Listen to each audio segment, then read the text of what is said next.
to this essential resource.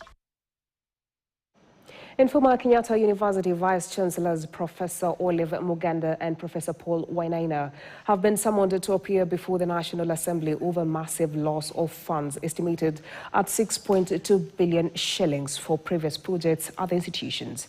According to the Public Investments Committee on Education, some of the main projects initiated during their tenure have since stalled. Meanwhile, it has emerged that governors are frustrating the independence of municipalities in their counties by denying them funds and interfering with their local tax collection. Our senior political affairs reporter Chris Dairo reports.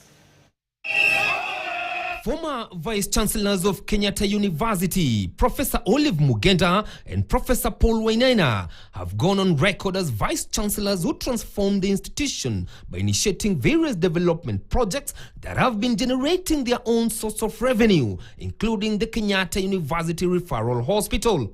However, according to a special audit report initiated by Parliament, there has been massive loss of funds from the previous projects, which is estimated at 6.2 billion shillings. The terms of reference of the audit were clear to analyze the budgeting and procurement process for all the stalled projects, to ascertain the authenticity and effectiveness of the expenditure, to establish whether approvals were lawful, transparent and free from collusion or conflict of interest, and to determine the value for money in all expenditure incurred. The special audit flagged loss of funds in the construction of KU Referral Hospital, Kigali Campus, among other projects that stalled to date. They also want to know why the hospital has not been given back to the university, despite previous parliament recommendations. Chief Internal Auditor just retired, so we are recruiting. DVC, Administration and Finance, the one seated to my left, is acting because we combined two divisions, Admin and Finance, and we are seeking approval from the Public Service to be given the go-ahead to advertise also.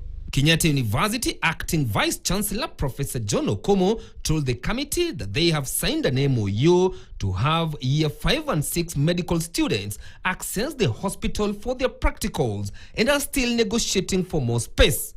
The committee did not give a definite date when the two former Vice-Chancellors are expected to appear before the committee and clarify on the audit queries. Meanwhile, while appearing before the Senate Standing Committee on Devolution and Intergovernmental Relations, Bungoma Governor Kenneth Lusaka and the County Senator David Wakoli differed over funding of municipalities, with the governor being accused of sidelining some of the sub-counties. That members of the public service boards of counties are salaried and allowances are given. And these members of these boards are working throughout the year. As you have heard, they do subcommittees and full board meetings, but some of them end up not getting their allowances. I will do what it takes to make sure that municipalities function, and I'll also be asking the Senate and I think the National Assembly to hasten the public participation bill, because again, public participation, the way it has been conducted, is not public participation. Governors have been accused of frustrating municipalities, which has seen board members going for months without allowances in a bid to take over control of the funds that they collect within their jurisdiction. Chris Dairo, KTN, Nairobi. Moving on, traders at Kiangai Trading Center in